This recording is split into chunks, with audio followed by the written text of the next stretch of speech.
السلام علیکم ورحمۃ اللہ وبرکاتہ۔ رب اشرح لی صدری ویسر لی امری واحلل عقدۃ من لسانی یفقہوا قولی۔ ربنا زدنا علما، اللہم فقہنا فی الدین، اللہم ارنا الحق حقا وارزقنا اتباعہ وارنا الباطل باطلا وارزقنا اجتنابہ۔ آیت نمبر 65 سورۃ الانعام تک ہم پڑھ چکے، پچھلی آیات کا ریکیپ کر لیتے ہیں۔ اعوذ باللہ من الشیطان الرجیم، بسم اللہ الرحمن الرحیم۔ وَهُوَ الْقَاهِرُ فَوْقَ عِبَادِهِ وَيُرْسِلُ عَلَيْكُمْ حَفَظًا حَتَّى إِذَا جَاءَ أَحَدَكُمُ الْمَوْتُ تَوَفَّتْهُ رُسُلُنَا وَهُمْ لَا يُفَرِّطُونَ۔ وہ اپنے بندوں پر پوری قدرت رکھتا ہے اور تم پر نگران فرشتے بھیجتا ہے، حتیٰ کہ جب تم میں سے کسی کو موت آتی ہے تو ہمارے فرشتے اس کی روح قبض کر لیتے ہیں اور وہ اپنے کام میں ذرا برابر کوتاہی نہیں کرتے۔ پھر ان روحوں کو اللہ تعالیٰ کی طرف لوٹایا جاتا ہے جو ان کا حقیقی مالک ہے۔ سن لو، فیصلے کے جملہ اختیارات اسی کے پاس ہیں اور اسے حساب لینے میں کچھ دیر نہیں لگتی۔ آپ صلی اللہ علیہ وسلم ان سے پوچھئے کہ بر و بحر کی تاریکیوں میں پیش آنے والے خطرات میں تمہیں کون نجات دیتا ہے، جسے تم عاجزی کے ساتھ اور چپکے چپکے پکارتے ہو؟ اگر اس نے ہمیں اس مصیبت سے نجات دے دی تو ہم ضرور اس کے شکر گزار ہو جائیں گے۔ آپ صلی اللہ علیہ وسلم ان سے کہیے، اللہ ہی تمہیں اس مصیبت سے ہر سختی سے نجات دیتا ہے، پھر بھی تم اس کے شریک ٹھہراتے ہو۔ آپ ان سے کہیے، اللہ اس بات پر قادر ہے کہ وہ تم پر تمہارے اوپر سے کوئی عذاب نازل کرے یا تمہارے پاؤں کے نیچے سے تم پر کوئی عذاب مسلط کر دے، یا تمہیں فرقے فرقے بنا کر ایک فرقے کو دوسرے سے لڑائی کا مزہ چکھا دے۔ دیکھیے ہم کس طرح تمہارے مختلف طریقوں سے آیات بیان کرتے ہیں تاکہ وہ سمجھ جائیں۔ آیت نمبر 66، وَكَذَّبَ بِهِ قَوْمُكَ وَهُوَ الْحَقُّ قُل لَّسْتُ عَلَيْكُمْ بِوَكِيلٍ۔ اور آپ صلی اللہ علیہ وسلم کی قوم نے اسے یعنی قرآن کو جھٹلا دیا، حالانکہ وہ حق ہے۔ آپ صلی اللہ علیہ وسلم ان سے کہیے، میں تم پر داروغہ نہیں کہ تمہیں رائے راست پر لا کر چھوڑوں۔ تو یہاں ہوا سے مراد قرآن پاک ہے اور اس کی آیات بھی ہو سکتی ہیں، کفار سے عذاب کا وعدہ بھی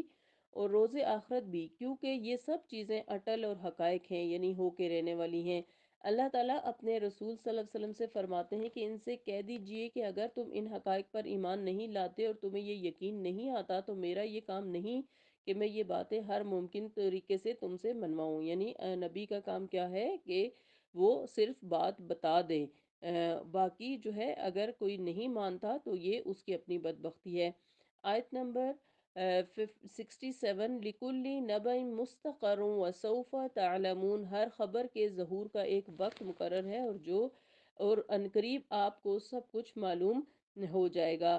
سیدنا سعد بن معاذ رضی اللہ عنہ کا عمرے کے لیے جانا، اس کی ایک مثال یہ واقعہ کہ انصار کے قبیلہ اوس کے سردار سعد بن معاذ جنگ بدر سے پہلے عمرے کی نیت سے مکہ آئے اور اپنے حلیف دوست امیہ بن خلف کے پاس ٹھہرے اور اس سے اپنے ارادے کا اظہار کیا۔ اس وقت ابو جہل رئیس مکہ نے یہ پابندی لگا رکھی تھی کہ کوئی مسلمان کعبہ میں داخل ہونے اور طواف نہ کرنے کا پائے۔ امیہ بن خلف رواداری کی وجہ سے سیدنا سعد رضی اللہ عنہ کو کعبہ لے گئے۔ وہ طواف کر ہی رہے تھے کہ ابو جہل نے دیکھ لیا تو سیدنا سعد پر برس پڑا۔ سیدنا سعد نے کڑک کر جواب دیا کہ اگر تم مجھے روکو گے تو میں تمہارے تجارتی قافلے کی راہ روک کر تمہاری ناک میں دم کر دوں گا۔ امیہ سیدنا سعد رضی اللہ عنہ سے مخاطب ہو کر کہنے لگا کہ ابو جہل سے آرام سے بات کرو، یہ مکہ کا سردار ہے۔ امیہ بن خلف کے حق میں پیشن گوئی۔ سیدنا سعد کہنے لگے، تم ابو جہل کی اتنی طرفداری نہ کرو، میں نے رسول اللہ صلی اللہ علیہ وسلم سے سنا ہے کہ تم ان کے اصحاب کے ہاتھوں قتل ہوگے۔ امیہ نے پوچھا، کیا یہاں مکہ میں؟ سیدنا سعد رضی اللہ عنہ نے فرمایا، میں نہیں جانتا۔ پھر کہنے لگے کہ تمہارے قتل کا سبب یہی ابو جہل بنے گا۔ یہ صحیح بخاری کی حدیث ہے۔ یہ ایک خبر تھی اور اس خبر کا ظہور کا وقت جو ہے وہ جنگ بدر تھا۔ اس جنگ میں ابو جہل امیہ بن خلف کو سخت مجبور کر کے لے گیا، جہاں یہ دونوں انتہائی ذلت کے ساتھ قتل ہوئے۔ ایسے ہی وحی سے معلوم شدہ ہر خبر اور عذاب کے ظہور کا ایک وقت مقرر ہے، اور جب وہ وقت آ جاتا ہے تو اس کا ظہور ہو کے رہتا ہے، اور یہی جو ہے وہ مستقر کا مطلب ہے کہ ہر خبر کے ظہور کا ایک وقت ہے۔ آیت نمبر 68، وَإِذَا رَأَيْتَ الَّذِينَ يَخُوضُونَ فِي آيَاتِنَا فَأَعْرِضْ عَنْهُمْ حَتَّى يَخُوضُوا فِي حَدِيثٍ غَيْرِهِ وَإِمَّا يُنْسِيَنَّكَ الشَّيْطَانُ فَلَا تَقْعُدْ بَعْدَ الذِّكْرَىٰ مَعَ الْقَوْمِ الظَّالِمِينَ۔ اور جب آپ صلی اللہ علیہ وسلم ان لوگوں کو دیکھیں جو ہماری آیات میں نکتہ چینیاں کرتے ہیں تو ان کے پاس بیٹھنے سے اعراض کیجیے حتیٰ کہ وہ کسی دوسرے باتوں میں لگ جائیں، اور اگر شیطان آپ کو بھلا دے تو یاد آن جانے کے بعد ظالم لوگوں کے ساتھ مت بیٹھو۔ یہ مضمون پہلے بھی سورہ نساء میں گزر چکا ہے کہ اگر جو ہے وہ مجرمین یا کوئی بھی دین کے بارے میں اللہ کے نافرمان لوگ جو ہیں وہ دین کے بارے میں بحثیں کر رہے ہوں تو ایسی مجلس اور محفل کا حصہ کبھی بھی نہیں بننا چاہیے اور وہاں سے اٹھ جانا چاہیے۔ اور اگر شیطان نے بھلا دیا وہاں سے اٹھنا اور آپ وہاں بیٹھے رہ گئے تو جیسے ہی یاد آئے وہاں سے اٹھ جانا چاہیے، کیونکہ یاد آ جانے کے بعد ظالم لوگوں کے ساتھ مت بیٹھو یہ کہا گیا۔ تو جو لوگ ایسی مجلسوں میں بیٹھتے ہیں ایسے لوگوں کے ساتھ بیٹھ کر دین کے خلاف سنتے رہتے ہیں یا دین کے خلاف بحثیں کرتے رہتے ہیں، وہ بھی ظالموں کے ساتھ شامل ہو جاتے ہیں۔ اس لیے دین کے احکامات سے مراد صرف قرآن پاک کی آیات ہی نہیں ہے، بلکہ اللہ تعالیٰ کی تمام احکامات کی نافرمانی ہے کہ اگر کوئی کسی فنکشن میں بیٹھ کر پردے کے خلاف بات کر رہا ہے تو یہ بھی اللہ تعالیٰ کی آیات میں نکتہ چینی ہے۔ اور اگر نکاح یا پہ اوپر یا مہندیاں وغیرہ کی جا رہی ہیں کسی بھی قسم کے کوئی یعنی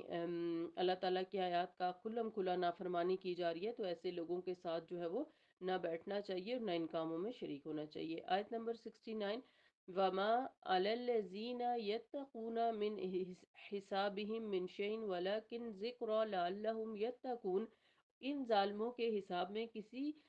چیز کی ذمہ داری ان لوگوں پر نہیں جو اللہ سے ڈرتے ہیں، مگر نصیحت کرنا ان کا فرض ہے تاکہ وہ غلط کاموں سے بچیں۔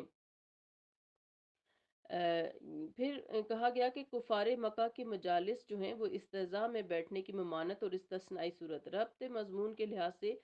اس کا یہ مطلب ہوگا کہ جو لوگ مجلسوں میں بیٹھ کر اللہ کی آیات کا مذاق اڑاتے ہیں ان کے گناہوں کا بھار انہی پر ہے، اور جو لوگ ایسی مجلسوں میں شامل ہونے یا بیٹھنے سے گریز نہیں کرتے ان پر نہیں۔ ہاں اگر کوئی شخص اس غرض سے ایسی مجلسوں میں جائے کہ جا کر انہیں سمجھائے اور نصیحت کرے تو یہ جائز ہے، بلکہ ضروری بات ہے۔ ممکن ہے وہ اس نصیحت سے متاثر ہو کر اپنے کرتوت سے باز آ جائیں، تاہم یہ حکم صرف مجالس ہی سے مخصوص نہیں بلکہ عام ہے۔ ظالموں کے گناہوں کا بار انہی پر ہے۔ جو لوگ اس سے اجتناب کرتے ہیں ان سے کسی قسم کا تعاون نہیں کرتے، ان پر نہیں ہے بلکہ نہیں انل منکر کا فریضہ ہر شخص پر اور ہر ضرورت کے وقت واجب ہے، اور اس سے بعض لوگوں کو فی الواقع ہدایت نصیب ہو ہی جاتی ہے۔ تو ہمیں کیا سمجھ آئی اس آیت سے کہ ایسی مجلسوں میں بیٹھنا نہیں چاہیے، لیکن اس غرض سے جا سکتے ہیں کہ وہاں لوگوں کو امر بالمعروف و نہی عن المنکر کیا جائے، یعنی بھلائی کا حکم دیا جائے اور برائی سے روکا جائے۔ تو اس غرض سے جو ایسی مجلسوں میں جایا جا سکتا ہے، اور یہ بھلائی کا حکم دینا اور برائی سے روکنا ہر مسلمان جو ہے اس کے اوپر فرض ہے۔ صرف دیندار لوگوں کا یہ کام نہیں ہے بلکہ عام لوگوں کا بھی یہ کام ہے کہ وہ خود کو بھی برائی سے بچائیں اور دوسروں کو بھی اس سے بچنے کی تلقین کریں۔ آیت نمبر 70، وَذَرَ الَّذِينَ اتَّخَذُوا دِينَهُمْ لَعِبًا وَلَهْوًا وَغَرَّتْهُمُ الْحَيَاةُ الدُّنْيَا وَذَكِّرْ بِهِ أَن تُبْصَلَ نَفْسٌ بِمَا كَسَبَتْ لَيْسَ لَهَا مِن دُونِ اللَّهِ وَلِيٌّ وَلَا شَفِيعٌ وَإِن تَعْدِلْ كُلَّ عَدْلٍ لَا يُؤْخَذْ مِنْهَا أُولَئِكَ الَّذِينَ أُبْصِلُوا بِمَا كَسَبُوا لَهُمْ شَرَابٌ مِّنْ حَمِيمٍ وَعَذَابٌ علیم بما كانوا یکفرون۔ اور ان لوگوں کو چھوڑیے جنہوں نے اپنے دین کو کھیل تماشا بنا رکھا ہے، اور اور دنیا کی زندگی نے انہیں فریب میں مبتلا کر رکھا ہے، اور انہیں قرآن کے ذریعے سے یہ نصیحت کیجیے کہ ہر شخص اپنے اعمال کے بدلے میں گرفتار ہے، اللہ کے سوا نہ اس کا کوئی حمایتی ہوگا نہ سفارشی، اور وہ کسی بھی چیز سے بدلہ دینا چاہے گا تو وہ قبول نہیں کیا جائے گا۔ یہی لوگ ہیں جو اپنے کیے کے بدلے میں گرفتار ہیں، اور وہ جو کفر کرتے ہیں تو اس کے بدلے انہیں پینے کو کھولتا ہوا پانی ملے گا اور انہیں دردناک عذاب ہوگا۔ تو دین کو کھیل تماشا سمجھنے والوں کے لیے کہا جا رہا ہے، یعنی وہ لوگ جو پیروی تو اپنی خواہشات کی کرتے ہیں مگر خول دین کا چڑھا رکھا ہے، وہ اگر اپنے اپنے قبیلے کے الگ الگ خدا مقرر کر لیں تو بھی ان کے دین میں کچھ خلل نہیں آتا، اور اگر دوسروں پر ظلم روا رکھیں، ناجائز طریقوں اور لوٹ مار سے دوسروں کا مال ہتھیا لیں تو بھی جائز ہے، اور ہر طرح کے بے حیائی کے کام بھی ان کے لیے انہوں نے جائز کر رکھے ہیں۔ ان کے علاوہ اللہ کی آیات، اسلام، پیغمبر اسلام صلی اللہ علیہ وسلم اور ان کے پیروکاروں کا مذاق اڑانا بھی انہوں نے اپنے دینی فرض سمجھ رکھا ہے، اور چونکہ ان کی معاشی حالت اچھی ہے اور معاشرے میں انہیں عزت کی نگاہ سے دیکھا جاتا ہے، لہٰذا وہ یہ سمجھ رہے ہیں کہ یہ ان کے اس کے ایک ایک فعل کا حساب لیا جائے، لہٰذا وہ یہ سمجھ رہے ہیں کہ یہ سب کچھ جو وہ کر رہے ہیں بالکل ٹھیک ہے۔ اللہ تعالیٰ نے اپنے پیغمبر سے فرمایا کہ انہیں بروقت اس بات سے متنبع کر دیجئے کہ تم میں سے ہر ایک سے ان کے ہر کام کا حساب لیا جائے گا، اور پھر اسے اس کی سزا بھگتنی ہوگی جس سے وہ کسی بھی صورت بچ نہیں سکیں گے۔ لہٰذا کسی بھی دین کے شاعر کا یا دیندار لوگوں کا یا قرآنی آیات کا یا کونی آیات جو کائنات میں اللہ تعالیٰ کی آیات ہیں ان کا مذاق نہیں اڑانا چاہیے، نہ مذاق بنانا چاہیے۔ اخروی عذاب سے نجات کی صورتیں، سزا سے بچنے کی ممکنہ صورتیں تو یہی ہو سکتی ہیں کہ اگر کوئی اس کا ایسا حمایتی اٹھ کھڑا ہو جو سزا دینے والے پر اثر انداز ہو سکتا ہو یا سزا دینے والے کا قریب ترین ہو، اور وہ اس کی سفارش کرے تاکہ اسے سزا سے معاف رکھا جائے۔ اور پھر تیسری صورت یہ ہے کہ کچھ دے دلا کر اپنی گلو خلاصی کرا لے، وہاں یہ تینوں صورتیں ناممکن ہوں گی اور انہیں اپنے کرتوت کی سزا بہرحال بھگتنا ہوگی، یعنی کہ کوئی اس کا حمایتی نہیں ہوگا جو اس کی سفارش کر کے سزا معاف کروا دے، اور نہ ہی کوئی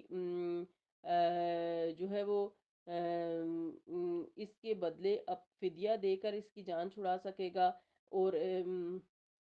نہ ہی کوئی کسی کی وہاں پر حمایت کر سکے گا۔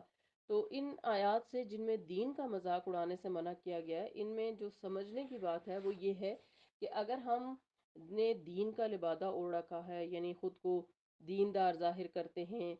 لیکن ہم ان ساری آیات پر عمل نہیں کرتے، بات بات پہ ہم اللہ تعالیٰ کے قرآن کی آیات اور نبی صلی اللہ علیہ وسلم کے حدیث تو بیان کرتے ہیں،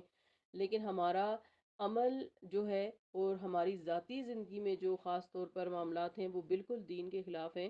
تو یہ لوگوں کو دین کے قریب کرنا نہیں بلکہ لوگوں کو دین سے مزید دور کرنا ہے، یا لوگوں کو دین کی ایک نئی صورت دکھانا ہے کہ اس طرح سے بھی دین پر عمل کیا جا سکتا ہے،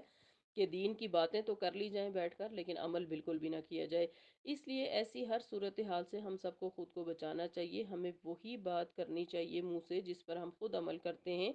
اور ہمیں دن بہ دن اپنے اعمال کو بہتر کرنے کی کوشش کرنی چاہیے، کیونکہ حدیث کا مفہوم ہے کہ خسارے میں پڑ گیا وہ شخص جس کا آج کل سے بہتر نہیں ہے۔ تو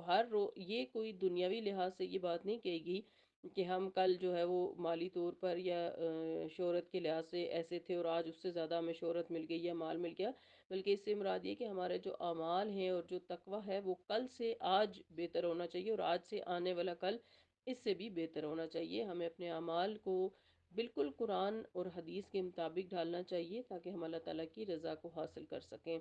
اللہ تعالیٰ ہم سب کو بہترین علم اور عمل اور تقوی عطا فرمائے اور اپنے فرما بردار ذاکر شاکر بندوں میں شامل فرمائے۔ اللہم زینا بزینت الایمان، اللہم انا نسألک الحسن الخاتمہ، اللہم ثبت بکلمہ لا الہ الا اللہ عند الموت، آمین۔ سبحانک اللہم و بحمدک، نشہد ان لا الہ الا انت، نستغفرک و نتوب الیک۔ السلام علیکم ورحمۃ اللہ وبرکاتہ۔